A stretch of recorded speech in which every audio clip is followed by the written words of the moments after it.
अस्सलाम वालेकुम नाज़रीन, मैं हूं मंसूर अली खान और आप देख रहे हैं मेरे सवाल। नाज़रीन, मेरे कप्तान ने मीनार पाकिस्तान पर जलसा कर ही लिया। इस जलसे से खिताब में उन्होंने अपने खिलाफ हुकूमत के मुबैना इक़दामात की कहानी दोहराई। जलसे के रास्ते में निगरान हुकूमत की तरफ से खड़ी की गई रुकावटों और अपने कारकुनों की तरफ से उन रुकावटों को तोड़ने का जिक्र किया। मेरे कप्तान ने जिस बुलेट प्रूफ कंटेनर में खिताब किया उस पर कुरान पाक की एक आयत लिखकर मजहबी टच को नेक्स्ट लेवल पर ले जाने की कोशिश भी की गई। मेरे कप्तान के 1.5 घंटे के खिताब में जहां ज्यादातर पुरानी बातें थीं, वहीं उन्होंने इस खिताब में मईशत की बहाली के लिए 10 निकाती एजेंडा भी पेश किया। हमने ओवरसीज का पाकिस्तानियों का पैसा लाना एक प्लान बनाया हुआ है हमने। फिर दूसरा एक्सपोर्ट्स, तीसरी चीज टूरिज्म। हमने कभी तवज्जो ही नहीं दी मदनियात पे। फिर अपनी ज़राअत, जो बड़े बड़े पीआईए, रेलवे, गवर्नमेंट कॉर्पोरेशन, इनको रिस्ट्रक्चर करना है। और फिर कैसे हमने अपना टैक्स कलेक्शन बढ़ाना है। और फिर मनी लॉन्ड्रिंग, 10 लाख रुपए के लिए हेल्थ इंश्योरेंस हर खानदान के लिए। हमने अब राशन देना है लोगों को। फिर हमने नौजवानों को लोन्स देने हैं, घर बनाने के लिए हाउस फाइनेंसिंग। नाज़रीन, मेरे कप्तान के इस 10 निकाती एजेंडे पर मेरे 10 सवाल हैं। सवाल नंबर 1, मेरे कप्तान का पहला नुक्ता ओवरसीज पाकिस्तानियों से मुल्क में सरमायाकारी करवाना है। मेरे कप्तान, आप अपनी हुकूमत में ये कोशिश पहले भी कर चुके हैं। क्या आप बताएंगे आपके पहले दौर में ओवरसीज पाकिस्तानियों ने मुल्क में कितनी सरमायाकारी की थी? सवाल नंबर 2, मेरे कप्तान कहते हैं कि वो बरामदात को फाल करेंगे। बरामदात बढ़ाने के लिए आलमी मार्केट से मुकाबला करना पड़ता है, जो हम पहले नहीं कर पाए। तो अब मेरे कप्तान कौन सा जादू दिखाएंगे कि बरामदात बढ़ जाएंगी? सवाल नंबर 3, मेरे कप्तान के मुआशी मंशूर का तीसरा नुक्ता सयाहत का फरोग है, लेकिन मेरे कप्तान ने अपने दौर में पीटीडीसी बंद कर दिया। मेरे कप्तान, आपके इस इक़दाम से सयाहत को फायदा पहुंचा या नुकसान पहुंचा? सवाल नंबर 4, मेरे कप्तान मईशत की बहाली के लिए मादनियात को निजात दहिंदा करार दे रहे हैं। पाकिस्तान में मादनी ज़खायर की कहानियां 70 साल से सुनाई जा रही हैं, लेकिन मादनियात को तलाश करने और निकालने के लिए ज़रूरी वसाइल कहां से लाएंगे? सवाल नंबर 5, छोटी सनतों का फरोग मेरे कप्तान के एजेंडे का 5वां नुक्ता है। मेरे कप्तान, स्मॉल एंड मीडियम इंडस्ट्रीज के फरोग के लिए 60 बरसों से वजारतें पहले ही कायम हैं। आप क्या नया कर लेंगे? सवाल नंबर 6, मेरे कप्तान, ज़राअत को भी मईशत के लिए अहम समझते हैं। ये अच्छी बात है, लेकिन मेरे कप्तान, चीनी और आटे के बड़े स्कैंडल आपके दौर में आए थे जिन पर किसी को कोई सजा नहीं दी गई। तो क्या आइंदा भी आप ज़राअत को ऐसे ही चलाएंगे? सवाल नंबर 7, नुकसान में जाने वाले इदारों की तंजीम 9 आपका 7वां नुक्ता है। स्टील मिल्स और पीआईए मुल्की मईशत के सफ़ेद हाथी हैं। मेरे कप्तान, आपने इन इदारों की निजकारी क्यों नहीं की? सवाल नंबर 8, मेरे कप्तान ने एक बार फिर टैक्स नेट बढ़ाने की बात की है। ये ख्वाहिश तो बहुत अच्छी है, लेकिन ताजरों को टैक्स नेट में लाने की कोशिश में आपके लाए हुए शबर जैदी को घर जाना पड़ गया था। आपने उस वक्त उनके साथ खड़े होने की हिम्मत क्यों ना की? सवाल नंबर 9, मेरे कप्तान कहते हैं कि कानून की हुक्मरानी कायम करके मनी लॉन्ड्रिंग को रोकना उनका अहम मिशन होगा। तो मेरे कप्तान, मनी लॉन्ड्रिंग को आप कैसे रोकेंगे? क्या आप पर बनने वाले फॉरेन फंडिंग और तोशाखाना केसेस भी मनी लॉन्ड्रिंग का ही किस्सा नहीं है? सवाल नंबर 10, पसमानदा लोगों के लिए फलाही प्रोग्राम मेरे कप्तान के एजेंडे का आखिरी नुक्ता है। मेरे कप्तान, ये प्रोग्राम तो बेनज़ीर इनकम सपोर्ट प्रोग्राम के नाम पर पहले ही चल रहा था। आपने पहले उसका नाम तब्दील करके एहसास रख दिया था। क्या अब आपने इस प्रोग्राम का कोई नया नाम सोच लिया है? नाज़रीन, एक तरफ ने सहरी से पहले तक जलसे से खिताब किया, तो दूसरी तरफ मुस्लिम लीग नून की चीफ ऑर्गेनाइजर मरियम नवाज ने इफ्तारी से पहले मुस्लिम लीग नून के लॉयर्स विंग से खिताब किया, जिसमें उन्होंने एक बार फिर रियासत को कहा कि वो मेरे कप्तान से आहनी हाथों से निपटें। अपने कप्तान से तो मैंने 10 सवाल पूछ लिए। मरियम नवाज की इस गुफ्तगू पर भी मेरे 10 सवाल हैं। सवाल नंबर 1, मरियम नवाज ने कहा कि इमरान खान अदालत में पेश होने के बजाय घर बैठा रहा। मरियम साहिबा, अगर इमरान खान पेश नहीं हो रहे तो नवाज शरीफ भी तो 4 साल से अदालत में पेश नहीं हो रहे। सवाल नंबर 2, मरियम नवाज ने मेरे कप्तान पर इल्ज़ाम लगाया कि जब पेश होते हैं तो जत्थों को साथ ले आते हैं। नैब लाहौर में पेशी के मौके पर मरियम नवाज का जुलूस साथ लाना जायज़ था, तो मेरे कप्तान का नाजायज़ कैसे है? सवाल नंबर 3, मरियम नवाज ने जनरल बाजवा के हवाले से कहा कि बेगमात के कहने पर फैसले होते हैं। क्या जनरल बाजवा और मरियम नवाज साहिबा को इस इल्ज़ाम का सबूत पेश नहीं करना चाहिए? सवाल नंबर 4, मुस्लिम लीग नून की चीफ ऑर्गेनाइजर ने यह भी कहा कि टिरियन वाइट का मुकदमा सच्चा है। ये केस इस वक्त अदालत में ज़ेरे समात है। क्या ये बेहतर नहीं कि वो खुद से फैसला देने के बजाय वो अदालत के फैसले का इंतजार करें? सवाल नंबर 5, मरियम नवाज कहती हैं कि आपको इस वक्त आइन क्यों नहीं याद आया जब कासिम सूरी ने रूलिंग दी थी? तो मरियम साहिबा, सुप्रीम कोर्ट ने वो रूलिंग उड़ा दी थी, और अगर अब सुप्रीम कोर्ट इलेक्शन कमीशन का फैसला उड़ा दे तो आप उसे कबूल करेंगी? सवाल नंबर 6, मुस्लिम लीग नून की सीनियर नायब सदर ने कहा कि कासिम सूरी की रूलिंग के खिलाफ पिटीशन ना डालना हुकूमत की कमजोरी है। मरियम साहिबा बताना पसंद करेंगी कि उस वक्त हुकूमत किसकी है और हुकूमत में ये कमजोरी क्यों है? सवाल नंबर 7, मरियम नवाज ने तस्लीम किया कि पाकिस्तान का इलेक्शन के अलावा कोई हल नहीं है, फिर मरियम नवाज साहिबा की जमात की तरफ से इलेक्शन में ताखीर की हिमायत समझ से बाहर है। सवाल नंबर 8, मरियम नवाज ने पूछा कि कौन है जो आज भी इमरान खान को प्रोटेक्ट कर रहा है? मरियम नवाज साहिबा को यह सवाल किसी और से नहीं, अपने चचा से करना चाहिए जो इस मुल्क के वजीर आजम हैं। सवाल नंबर 9, मरियम नवाज ने सवाल किया कि अगर पंजाब का इलेक्शन नून लीग जीत गई तो क्या इमरान खान उसे कबूल करेंगे? अगर पंजाब का इलेक्शन तहरीक इंसाफ जीत गई तो क्या मरियम नवाज उस नतीजे को कबूल करेंगी? सवाल नंबर 10, मरियम नवाज ने कहा कि मेरे पास लाहौर हाईकोर्ट के चंद लोगों के बारे में हकायक हैं, जो बयान कर दूं तो बहरान आ जाएगा। सुप्रीम कोर्ट के हाजिर सर्विस जजों की तस्वीरें जलसों में चलाने से बहरान नहीं आया, तो हाईकोर्ट के हकायक बयान करने से कौन सा बहरान आएगा? उम्मीद है मरियम नवाज सवालों के जवाब में खामोशी इख्तियार नहीं करेंगी, लेकिन हम पूरी कोशिश करेंगे इन सवालों के जवाब ढूंढने की। 2 सीनियर तज्जियाकार आज मेरे साथ इस प्रोग्राम में मौजूद हैं। सीनियर तज्जियाकार ओरिया मकबूल जान साहब आज हमें ज्वाइन कर रहे हैं, और सीनियर तज्जियाकार और एंकर पर्सन गरीदा फारूकी साहिबा भी आज हमारे साथ मौजूद है। दोनों मेहमानों का बहुत बहुत शुक्रिया। ओरिया साहब, मैं सबसे पहले एक ब्रॉड व्यू लेना चाहूँगा आपसे। इमरान खान के जलसे के हवाले से बात करते हैं, उसके बाद मरियम नवाज साहिबा ने जो कुछ कहा उसको प्रोग्राम के अगले हिस्से में बात करेंगे। कैसा रहा इमरान खान साहब का जलसा ओवरऑल? अगर आप जो उनकी तकरीर थी, जितने लोग वहाँ पे आए, कैसे देखते हैं आप इस जलसे को? नहीं, ओवरऑल तो बहुत कामयाब जलसा था। मतलब 1986 के 2 या 3 जलसे हुए हैं। 1986 का बेनज़ीर का जलसा, वो मैंने खुद अपने यहाँ देखा है। फिर 2011 का भी इमरान खान का जलसा, और अब फिर दोबारा इनका ही जलसा है कि जो इमरान खान साहब ने अपने इस पूरे के पूरे स्टेडियम को, उस पूरे एरिना को भर दिया है। दूसरी बात यह है कि इस जलसे से पहले जो पूरे 1.5 दिन का लाहौर का, बल्कि पूरे पंजाब का माहौल रहा है, उस माहौल ने एक और ज़्यादा, जिसे कहते हैं, इम्पैक्टस दिया है, स्टिमुलाई दिया है। लोगों को पकड़ा जा रहा है, कंटेनर लगाए जा रहे हैं, ये लगाए जा रहे हैं। अब मुझे आज तक समझ नहीं आती कि हमारे यूथ में जो लोग एडमिनिस्ट्रेशन में बैठे हुए हैं, उनको बिल्कुल अंदाजा नहीं होता कि पाकिस्तान की यूथ एक बड़ा रिटेलिएटरी सोच रखती है। उसको अगर आप खास तौर पे ये वो कौम है कि जो इशारा लगा हो तो इशारा तोड़ के भागने की आती होती है। आपने कंटेनर लगाए, उन्होंने रिटेलिएशन में आके पूरे का पूरा जलसा भर के रख दिया। और ये किसी शख्स ने, कोई ऐसा बेवकूफ शख्स होगा कि जिसने इनको ये मशवरा दिया था कि आप लाहौर शहर बंद करो।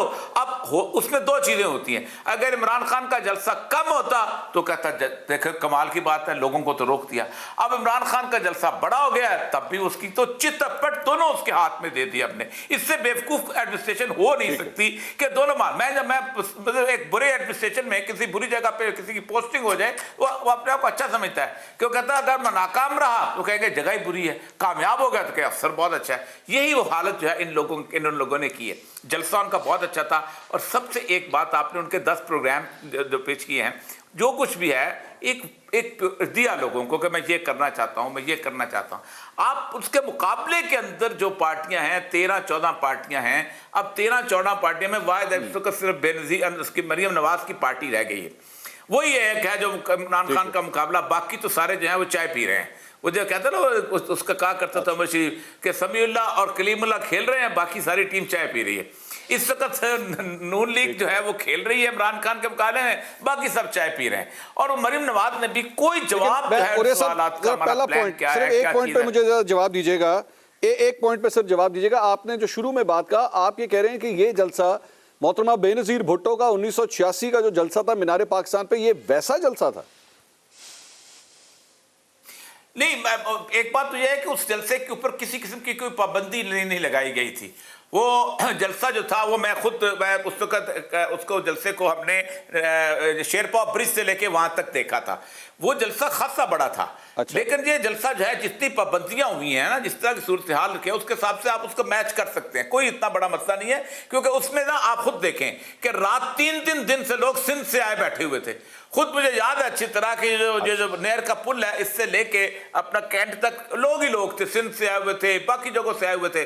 यहां तो एक जलसा प्योरली लाहौर शहर का जलसा था, और लाहौर शहर का क्राउड इतना बड़ा मैंने कभी नहीं देखा। ठीक है, आपने कभी नहीं देखा। गरीदा फारूकी साहबा, मैं आपकी भी चंद ट्वीट्स देख रहा था, उसमें आपने कुछ चंद वीडियोस भी शेयर की। ओरिया साहब ये फरमा रहे हैं कि बहुत बड़ा जलसा था, लाहौर के हवाले से तारीखी एक जलसा इसको कंसिडर किया जा सकता है। आपकी क्या राय है इस सिलसिले में?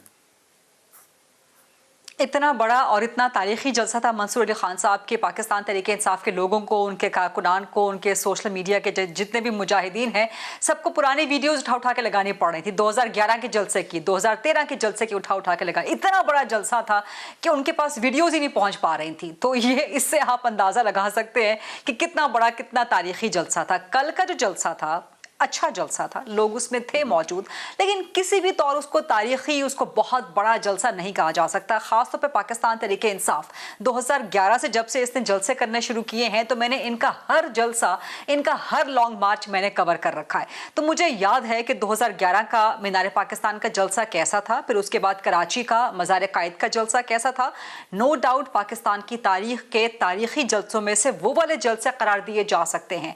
फिर उसके बाद 2013 के बाद से जो चंद एक जलसे, उसके बाद 2 जलसे मजीद लाहौर में हुए हैं और एक जलसा मजीद कराची में हुआ है, जिसको वाकई बहुत बड़ा जलसा कहा जा सकता है। लेकिन कल वाला अच्छा था, लोग वहां मौजूद थे, लेकिन जिस तरह आपने खुद भी जिक्र किया, वीडियोस मेरे पास भी आ रही थी, सोशल मीडिया पे हर जगह वीडियोस मौजूद थी। चले सोशल मीडिया पे बहुत सी चीजें फेक भी लगाई जा सकती हैं, लेकिन आप कम से कम रिपोर्टर्स के साथ बात कर सकते हैं, ग्राउंड पे जो मौजूद हैं, जो न्यूट्रल रिपोर्टर, जो कि गैर जानिबदार रिपोर्टर, जो जिनकी क्रेडिबिलिटी है, जिनकी एक साख है।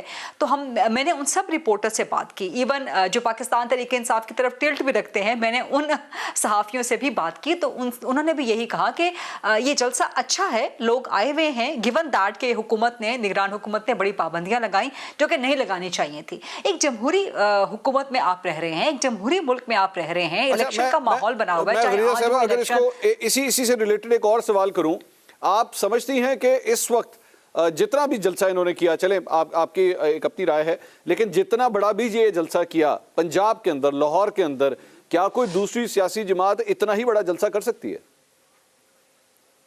ये आपका बहुत इंटरेस्टिंग सवाल है। कोई भी दूसरी सियासी जमात, इसका अगर इशारा आपका नून लीग की तरफ से है, तो हम देख चुके हैं कि मरियम नवाज की वापसी के बावजूद, लंदन से उनकी वापसी के बावजूद, जिसको एक आप ये कह दें कि रिनाइसेंस, एक पॉलिटिकल रिनाइसेंस का नाम दिया गया था, एक कहा गया था कि Phoenix is rising from the ashes, लेकिन उसके बावजूद हमने देखा कि वो हलचल या वो एक बहुत बड़ा पॉलिटिकल जो एक कैटलिस्ट है, वो बनाने में फिलहाल मरियम नवाज साहिबा कामयाब नहीं हो सकी। अभी जो हमने उनके तंजीमी कन्वेंशंस वगैरह देखे हैं, उनको भी अच्छा कहा जा सकता है, लेकिन मरियम नवाज का अपना जो एक पॉलिटिकल कैरिस्मा है, and let's keep it on record and let's keep it very straight, कि इमरान खान के कैरिस्मा का अगर कोई मुकाबला कर सकता है, 2 शख्सियात हैं, एक मरियम नवाज साहिबा का कैरिस्मा, नवाज शरीफ अगर पाकिस्तान वापस आ जाते हैं, that's a very big if, तो फिर तो 1-on-1 हेड्स ऑन होगा बिटवीन नवाज शरीफ एंड इमरान खान। लेकिन जब तक नवाज शरीफ पाकिस्तान नहीं आते, मरियम नवाज का एक वो पॉलिटिकल पुल है, उनका एक पॉलिटिकल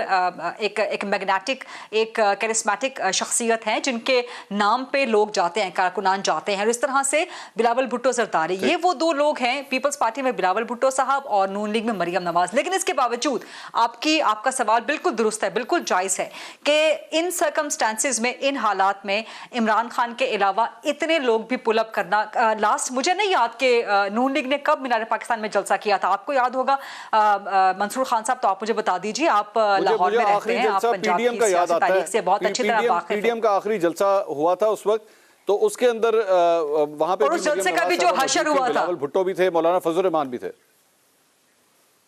उस जलसे का भी जो हशर हुआ था, और वो सबके सामने है, और उसको एक बदइंतजामी की बहुत बड़ी मिसाल कहा जा सकता है उस जलसे को। और उसके लिए फिर मुस्लिम लीग नून ने ये उज़र तराशा था कि जी पीडीएम का मुश्तरका जलसा था, हमारे अपने लोग नहीं थे, कंफ्यूज थे। लेकिन इस वक्त मुस्लिम लीग नून के अंदर आपको वो सियासी जोश नजर नहीं आता।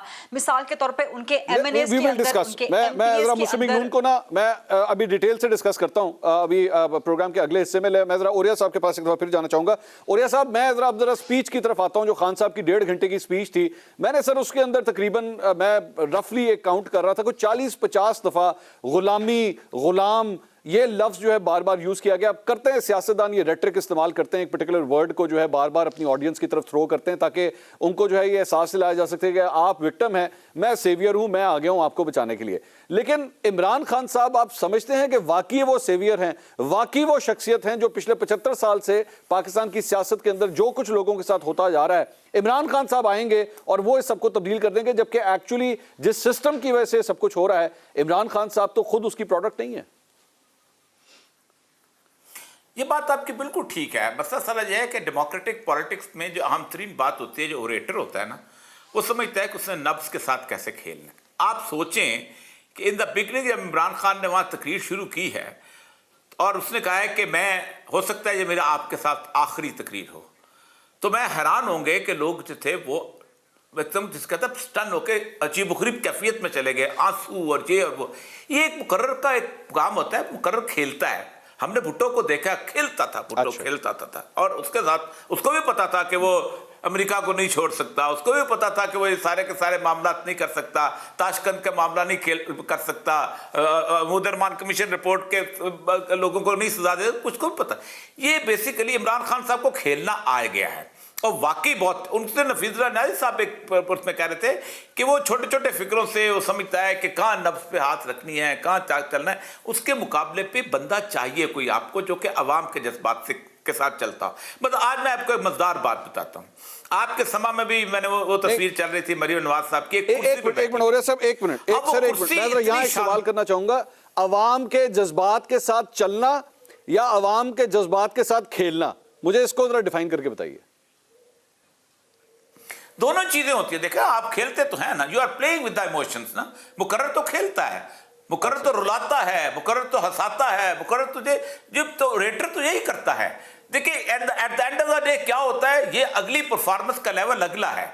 लेकिन जब इस वक्त मुकाबला है आपका जलसे का, आपका मुकाबला है रेटरी का, आपका मुकाबला है आपके इमेज का कि आप इमेज क्या दे रहे हैं। क्या आप उनके साथ वाला इमेज दे रहे हैं तो ठीक है, वो जलसे में तो सारे पूरी दुनिया में यही, आप खुद सोच लेना, हिटलर जिस वक्त तकलीफ क्या करता था। लेकिन एक तज्जियाकार होने के नाते ओरिया साहब, ओरिया साहब एक तज्जियाकार होने के नाते, क्या मैं एक पॉलिटिशियन की ऑरेटरी के जो उसके ऑरेटरी की जो स्किल है, मैं उससे इंप्रेस हो जाऊं, मैं कहूं जी क्या बात है, क्या जबरदस्त तकरीर करता है यार, क्या अल्फाज इसको इस्तेमाल करने आते हैं, क्या लोगों के इमोशंस के साथ खेलता है, या एक्चुअली मुझे उस सब्सटेंस की तरफ जाना चाहिए कि ये एक जगह कहता है कि जनाब अमेरिका की गुलामी से मैं तुम्हें निजात दिलाऊंगा, इंपोर्टेड हुकूमत नामंजूर गुलामी हम बर्दाश्त नहीं करेंगे। दूसरी जगह ये जाके अमेरिकियों से मुलाकातें भी करता है, अमेरिका के अंदर अपनी लॉबिंग भी करवाता है। मुझे बतौर सहाफी तज्जियाकार तो सब्सटेंस को नहीं देखना चाहिए।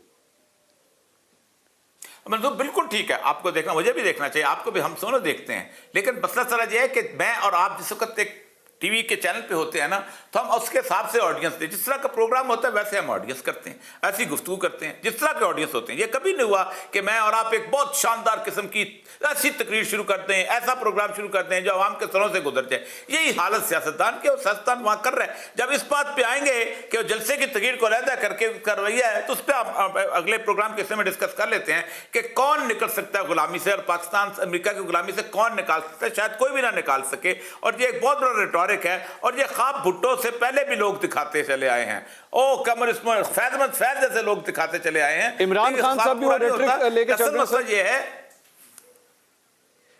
और रेटरिक तो लेके चल रहे, मैं यही कहता हूं, रेटरिक तो लेके चल रहे हैं। और आप नहीं समझते कि इमरान खान साहब एक्चुअली इस मुल्क को अमेरिकी गुलामी से निकाल सकते हैं? नहीं, अगर बस इस वक्त किसी बंदे के अंदर एबिलिटी है तो वही है, और तो कोई नहीं निकाल सकता। फिर हम गए, फिर हम मुस्तकिल गुलामी में ही। और वो, अगर वो और आप समझते हैं कि सिंसियरली वो निकाल रहे हैं? मुझे जो मेरी मुलाकातें 2-3 हुई हैं, उसके अंदर मसला बेसिकली होता यह है कि जो ऐसी शख्सियत होती है ना, जो कि जाती तौर पे अपने इमेज के अंदर बहुत ज्यादा कंसर्न होती है, वो किसी के वक्त में एक ऐसी हार्ड लाइन जरूर ले लेती है, और वो ले सकता है। अभी भी ले ली। उस दिन मैंने 2-3 सवाल ऐसे किए थे जो इक्वाडोर के बारे में, तो उन्होंने कुछ इसके बाद सूरत हाल का उसके रिएक्शन की, लेकिन कोई पता नहीं हालात कैसे होते हैं, निकाल भी सकता है और बिल्कुल जैसे कहते हैं फेल भी हो निकाल सकता है। चलें, ठीक है। गरीदा साहिबा, मेरा सही यही सवाल आपसे भी है कि मैं एक लीडर की जो उसकी तकरीर करने की स्किल्स है, मैं उस तरह देखूं, या एक्चुअली जो आपने कल इस तकरीर में सब्सटेंस देखा, आपको सब्सटेंस कितना नजर आया जो एक्चुअली इमरान खान साहब से आपको लगता है कि ये जो कह रहे हैं ये करके दिखा देंगे, या आपके ख्याल में जिस तरह पाकिस्तान में सियासतदान अक्सर करते हैं, वादे भी करते हैं 50 लाख घर, 1 करोड़ नौकरियां, ये कर दूंगा मैं, वो कर दूंगा, टैक्स नेट बढ़ा दूंगा, मुझे आने दो, डॉलर का रेट देखना नीचे ले आऊंगा, पेट्रोल का रेट नीचे ले आऊंगा, या ये आपको लगता है ये बिल्कुल उसी तरह की एक स्पीच थी? इस पे मुझे वो हबीब जालिब का बड़ा ज़बरदस्त एक शेर याद आ रहा है कि पाँव नंगे हैं बेनज़ीरों के, और वो पूरी एक नज़म है जो कि इन्हीं सब्ज़ बागों के हवाले से है कि पाकिस्तान जी बिल्कुल। और ये मकबूल साहब अगर क्योंकि मेरे सीनियर हैं, मुझसे उम्र में बड़े हैं, अगर वो इस नज़म को नहीं मैं अगर वो इस नज़म को पूरा करना चाहे, अगर वो इस नज़म को पूरा करना चाहे तो जरूर इरशाद कीजिए, लेकिन वो नज़म सिर्फ किसी एक सियासी जमात के हवाले से या किसी एक या दो शख्सियत के हवाले से नहीं है। वो हमारी जो हमारी पॉलिटिकल एलीट है वो इसी तरह से अवाम के जज्बात से खेलती है। आपने मंसूर अली खान साहब, मैं बड़ा एंजॉय कर रही थी आपका जो बैक एंड फोर्थ कन्वर्सेशन, बल्कि जो डिबेट आपकी और मकबूल साहब के साथ चल रही थी। माजरत के साथ, हमारी एक तो कौम बड़ी जज्बाती है और हमेशा से जज्बाती है। ये पाकिस्तानी कौम का, ये सब कॉन्टिनेंट का एक कल्चर है, पाकिस्तान का, इंडिया का। आप इन दोनों मुल्कों का खासतौर पे कल्चर देख लें कि हम जज्बात पर बहक जाते हैं। हमारे यहाँ रिलीजन बिक जाता है, रिलीजन को जज्बात के बुनियाद पे इस्तेमाल किया जाता है, गुर्बत को जज्बात की बुनियाद पे इस्तेमाल किया जाता है, गुर्बत के हवाले से लोग बिक जाते हैं। अभी आटे के लिए जो कतारें लगी हुई हैं, जो लोग बेचारे वहां पे मर रहे हैं, किसी को इसकी फिक्र है? अब इमरान खान साहब ने कल जो तकरीर की है, कानों को बड़ा लुभाती है, दिल को बड़ी अच्छी लगती है, और एक बार फिर वो सब बात, क्योंकि हम जज्बाती कौम हैं, हम भूल जाते हैं। My team is telling me कि मुझे ब्रेक पे जाना है। I'll come back to you and I want you to finish. आप अपनी बात को, मुझे बड़ा बुरा लग रहा है, मैं आपकी इस गुफ्तगू को मैं बीच में रोक रहा हूं, लेकिन मुझे ब्रेक का चूंकि कहा जा रहा है, आप खुद भी एक एंकर हैं, यू कैन अंडरस्टैंड वेल। मैं नाज़रीन ब्रेक के बाद वापस आता हूं, गरीदा साहबा को पूरा मौका देते हैं कि अपनी वो बात कंप्लीट करें। Please stay with us. नाज़रीन welcome back after the break. Break से पहले गरीदा फारूकी साहबा से मैंने सवाल किया था इमरान खान साहब की स्पीच से मुतल्लिक, मुझे ब्रेक के ऊपर जाना पड़ गया। गरीदा साहब आप अपने एनालिसिस दे रही थी उनकी स्पीच से मुतल्लिक के वादे, कस्में और ये सब कुछ उन्होंने कल की अपनी स्पीच में भी रिपीट किया। How you were analysing it? जी बहुत शुक्रिया मंसूर खान साहब। और इससे पहले मैं सिर्फ एक बात कहना चाहूँगी, जो पहले हम जलसों के हवाले से डिबेट कर रहे थे। जलसा अक़वामी मकबूलियत का टेस्ट केस नहीं होता। 2011 से लेकर 2013 तक इमरान खान पाकिस्तान तहरीक इंसाफ बहुत बड़े बड़े जलसे कर रही थी। क्या हुआ था 2013 के इलेक्शंस में? कितने वोट मिले थे इमरान खान साहब को?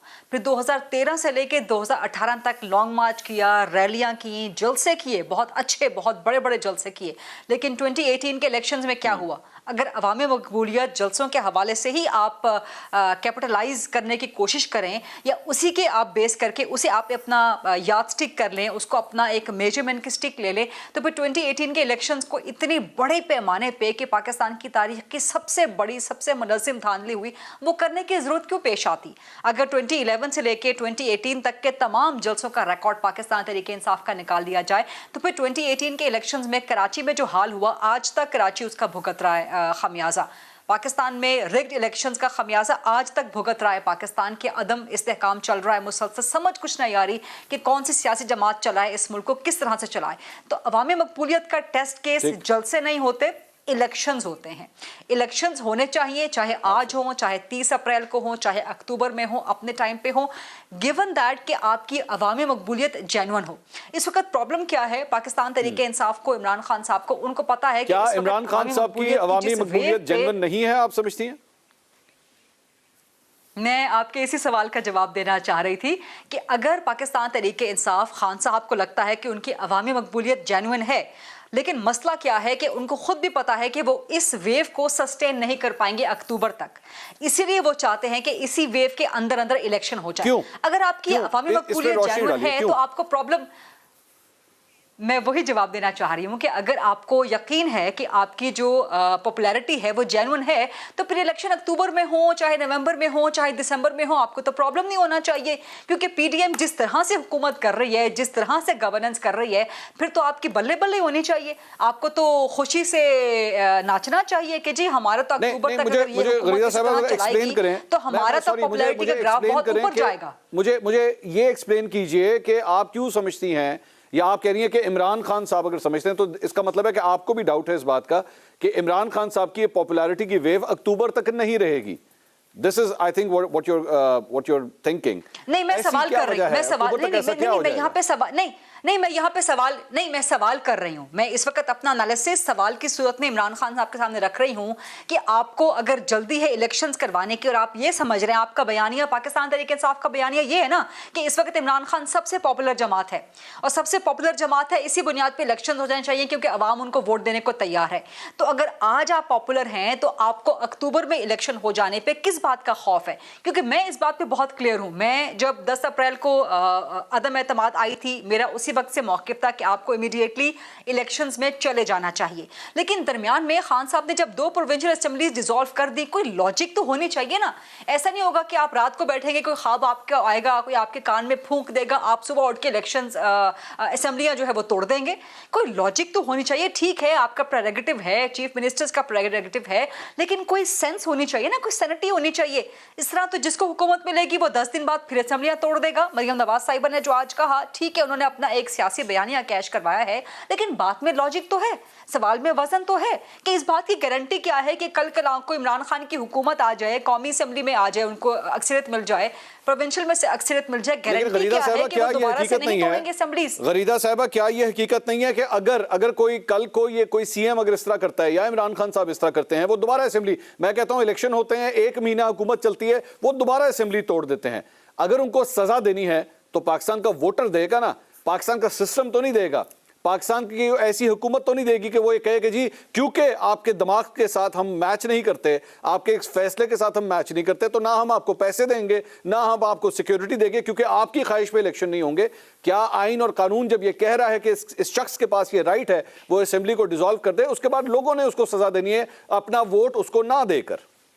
आपका सवाल बिल्कुल वैलिड है, आपका सवाल बिल्कुल वैलिड है। मैं अपने जवाब के दूसरे हिस्से में इसी तरफ आ रही थी कि इमरान खान को अगर ये खौफ है या उनके जहन में कंसर्न्स हैं कि अक्टूबर तक, नवंबर तक, दिसंबर तक उनकी ये जो करंट वेव है पॉपुलैरिटी की सस्टेन नहीं कर पाएगी, तो पीडीएम को भी यही प्रॉब्लम है। पीडीएम की भी इस वक्त जेन्युइन अवामी मकबूलियत नहीं है। उनको पता है कि हमारे पास इस वक्त वोट बैंक मौजूद नहीं है, गवर्नेंस की जो सूरत हाल है, वोट देने को लोग तैयार नहीं है इस वक्त पीडीएम की जमातों को, सबके आपके सामने है। तो दोनों तरफ का सेम प्रॉब्लम है।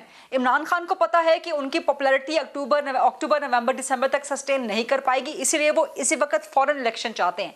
पीडीएम को पता है कि इस वक्त इलेक्शन नहीं हो सकते क्योंकि इस वक्त उनके पास पॉपुलैरिटी नहीं है, तो वो टाइम गेन करना चाहते हैं। बट इस बात की गारंटी क्या है कि अक्टूबर में भी इलेक्शन हो जाएंगे? दूसरी साइड की तरफ भी आते हैं, पीडीएम और मुस्लिम लीग नून की तरफ भी आते हैं। ओरिया साहब, मरियम नवाज साहिबा ने आज एक बड़ी तवील गुफ्तगू की अपने लॉयर्स विंग के साथ, जो मुख्तलिफ जो वकला वहाँ पे मौजूद थे। एक तवील चार्जशीट थी, मुझे इस तरह जब मैंने उससे सुना तो मुझे लग रहा था कि अदलिया के हवाले से उन्होंने कहा फैसले इस तरह होते हैं जो फैमिली मेम्बर्स की वजह से, मैं ज़्यादा डिटेल में जाना नहीं चाहता बिकॉज ऑब्वियसली पेमरा की भी एक वो आई हुई है, तो मैं उसका ख्याल रखते हुए ज़्यादा इन डेप्थ डिटेल में नहीं जा रहा।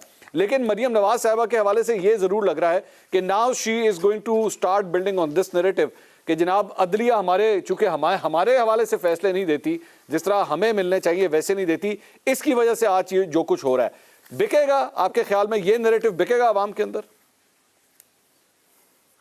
खैर बिल्कुल नहीं बिकेगा। उसकी बुनियादी वजह यह है कि पाकिस्तान के अवाम जो हैं जिस सूरत हाल में हैं, वो बहुत हद तक कन्विंस हो चुके हुए हैं कि इन दोनों पार्टियों को अदलिया ने बहुत शानदार किस्म की रिलैक्सेशन दी है। ये जानते हैं ये लोग कि मलिक क़य्यूम की ऑडियो टेप आई थी और एक उसके साथ चीफ जस्टिस साहब घर चले गए थे, लेकिन जिस शख्स शहबाज शरीफ ने ऑडियो की थी और जिसकी आवाज़ आई थी वो आज वज़ीर आज़म बना हुआ है। लोग ये जानते हैं कि पाकिस्तान की तारीख नहीं बल्कि दुनिया की अदलिया की तारीख के अंदर कभी ऐसा नहीं हुआ कि एक शख्स जो है वो जेल के अंदर हो, कन्विक्टेड क्रिमिनल हो, और उसके लिए इंटरनेशनल जो चार्टर है अक़वाम मुत्तहिदा वो कहता है कि आप क्रॉमवेल अस्पताल उठा के कोट लखपत ले जा सकते हैं, लेकिन कोट लखपत का कैदी जो है वहां नहीं ले जा सकते। एक ऐसा फैसला करती है अदालत कि जिस फैसले के अंदर उसकी जुरिस्डिक्शन ही नहीं है। एक आदमी जो है वो लंदन चला जाता है जहां ना आपका समन जा सकता है, ना आपका वारंट जा सकता है, ना आप उसके जामन को कुछ कह सकते हैं। ये फैसिलिटी तो पाकिस्तान में क्या, फ्रांस में क्या, किसी डिक्टेटर के जमाने में भी किसी को नहीं मिली, लोगों को नहीं पता। पब्लिक बड़े आराम, देखिए एक रिटोरिक जो इमरान खान ने बनाया है वो इसी वजह से से बनाया हुआ है। फिर उनके सामने इत्तेसाक डार साहब आए हैं, उनके सामने सलमान शहबाज आए हैं, उनके सामने, फिर उनके सामने नवाज शरीफ का केस हुआ है जिसके अंदर बकायदा हमारा दोस्त जो होता था, डॉक्टर जो था, वो बेचारा मारा गया। फिर उसके बाद उसके वहां जो लोग जिनके वहां मनी लॉन्ड्रिंग वो बेचारे 30,000 रुपए के मुलाजिम मार, लोगों को पता है। मैं लंबी बात खाली नहीं कहना चाहता। बुनियादी तौर पर मसला यह है कि या तो इस एक साल के अंदर इमरान खान के पास आप सारे के सारे वैसी केस लेके आते तब तो ठीक था। अब आप अंदाजा करें कि नवाज शरीफ साहब जिस पूरा साल जो उनके खिलाफ मुकदमे चले हैं वो खुद उनका अपना दौर था हुकूमत का, या फिर शायद खाकान अब्बासी का दौर था। उनकी जो बेसिक कैंपेन थी, मुझे क्यों निकाला, उस वक्त शायद खाकान अब्बासी वजीर आजम था। वो 4000 पुलिस वाले जो गार्ड कर रहे थे उस वक्त पंजाब हाउस को, जहां से जुलूस निकला था, वही अगर लाठियां लेके 25 मई की तरह पड़ जाते तो मुझे क्यों निकाला, खत्म हो जाता। तो असल मसला यह है कि उनको पता है। लेकिन मैं एक बात बताऊं, मरियम नवाज साहबा को एक मशवरा है। देखिए, कुछ चीजें होती हैं जो रिटोरिक होती हैं, सिंबॉलिक होती हैं, सिंबॉलिक होती हैं।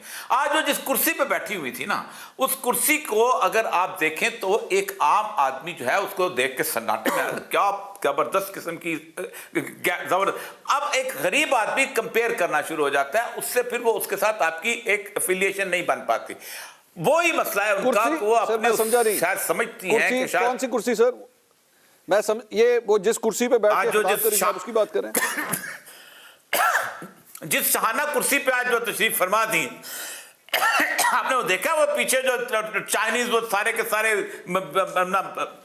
लाखों रुपए की वो चीजें पड़ी हुई थी। मैं एक सिंपल सी मिसाल देता हूँ, भुट्टो था ना, वो गरीब आदमी के साथ था ना, तो अपनी कमीज जानबूझ के यहाँ से फाड़ लेता था। आप मैंने खुद देखा उसको, कफ उसके टूटे हुए होते थे। तो ये चीजें होनी चाहिए, लेकिन बहरहाल उनके अपना मसला है। असल मसला बुनियादी तौर पर इस वक्त ये है। मैं अगर गुस्ताखी कर सकूं तो मैं औरिया साहब से जरा वो ज़मान पार्क की उस लाल कुर्सी का भी तज्जिया लेना चाहूंगी। मंसूर खान साहब, मुझे बड़ा इंटरेस्टिंग लग रहा है, बहुत फर्क है कुर्सी का तज्जिया। तो मैं चाहूंगी कि औरिया साहब जो वो ज़मान पार्क वाली लाल कुर्सी है जिसपे खान साहब बैठे होते हैं, अच्छा आम सी कुर्सी है, आम सी कुर्सी हमने देखी है, मैंने देखी है ना, दोनों देखी है। बेसिकली इस घर में मैं बहुत दफा गया हूं, इस घर में आप दोनों से, इस घर में मैं बहुत दफा गया हूं, उस घर में भी गया। मैं चूंकि मैं जिस कमरे में मरियम साहिबा बैठी हुई थी, मैं अभी एक हफ्ता पहले वहीं पे इसी कमरे में उनका इंटरव्यू करके आया हूं, तो मैं खुद इस कुर्सी को देख चुका हूं। ये उस कमरे में जो कुर्सी थी, कोई एक्स्ट्रॉर्डनरी वैसे कुर्सी नहीं थी। ऐसी कई कुर्सियां मैंने इमरान खान साहब के घर पे भी, मैंने उनके घर पे भी विजिट किया हुआ है, जारी बात है, मैंने उनका इंटरव्यू किया हुआ है। वो कोई फ्रांस से लाई हुई कुर्सी लग रही थी, एक आम पाकिस्तानी तरखान भी वो कुर्सी बना सकता था। उस कुर्सी में वैसे कोई हीरे शीरे नहीं जड़े हुए थे। नहीं, मैं ये नहीं कह रहा हूं, मैं ये कह रहा हूं कि आपके घर में होनी चाहिए, इमरान खान के घर में भी होने चाहिए, भुट्टो के घर में भी होने चाहिए, सबके घर में होने चाहिए। पब्लिक अपीयरेंस के वक्त में बात कर रहा हूं, उस वक्त थोड़ा सा मेरा मशवरा ना माने खत्म। पब्लिक अपीयरेंस में आपको एक आम आदमी सा लगना चाहिए। उस घर में बहुत कुछ है, बहुत कुछ है, मैं उस घर को देख चुका हूं। स्टूल के ऊपर बैठ के करें तो ज्यादा बेहतर है आपके ख्याल में? आप सोच ही नहीं सकते कि जो रिटोरिक यहां पर हुआ करता था, जो भुट्टो साहब किया करते थे, इवन जो बेनजीर किया करती थी, बाकी लोग किया करते थे, गुस्ताखी अगर दोबारा करना चाहूं तो मैं औरिया साहब से जानना चाहूंगी कि क्या उन्होंने ज़मान पार्क इमरान खान के वज़ीर-ए-आज़म बनने से पहले देखा होगा, जरूर देखा होगा, और वज़ीर-ए-आज़म बनने के बाद ज़मान पार्क में क्या क्या तब्दीलियां आई हैं, क्या क्या फर्निशिंग हुई है, वो सब भी। तो औरिया साहब फिर आप जानते होंगे ना कि वज़ीर-ए-आज़म बनने से पहले ज़मान पार्क, क्योंकि मैंने वहां पर देखा है, वज़ीर-ए-आज़म बनने के बाद की सूरत हाल भी देखी, बहुत दफा देखा है मैंने, सारे घर देखे हैं मैंने बिलावल हाउस जब नहीं बना था उस वक्त सारे एक तरह सब नहीं, बहुत फर्क है, बहुत फर्क। वो जो मैं हबीब साहब का फर्क है, मैंने औरिया साहब जो मैं हबीब जालिब की एक नज़म की बात कर रही थी ना कि दिन फिरे हैं फकत वजीरों के, वही हालात हैं फकीरों के, दिन फिरे हैं फकत वजीरों के, तो यही सूरत हाल। औरिया साहब, मुझे ये बताइएगा कि आपके ख्याल में इमरान खान साहब का जो 300 कनाल का घर है बनी गाला के अंदर, उसकी आज क्या मालियत होगी? Give me a rough figure, आपके ख्याल में बॉल फाक फिगर, वो 300 कनाल का घर आज कितने का होगा? नहीं, मुझे बिल्कुल नहीं पता, यकीनन काफी बड़ी मालियत होगी, यकीनन काफी बड़ी मालियत। सर कोई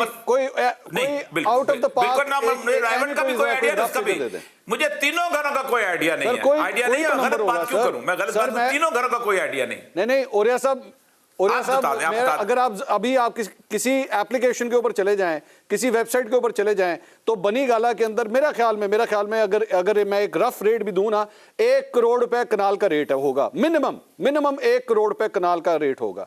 तो 300 कनाल का वो घर है, तो आपके इतना ख्याल होना में उसकी क्या वैल्यू आज बनती होगी? इतना होना चाहिए ना। हाँ, होना तो चाहिए, 3 अरब का हो गया। बिल्कुल ठीक है, हाँ होना चाहिए, हाँ ठीक।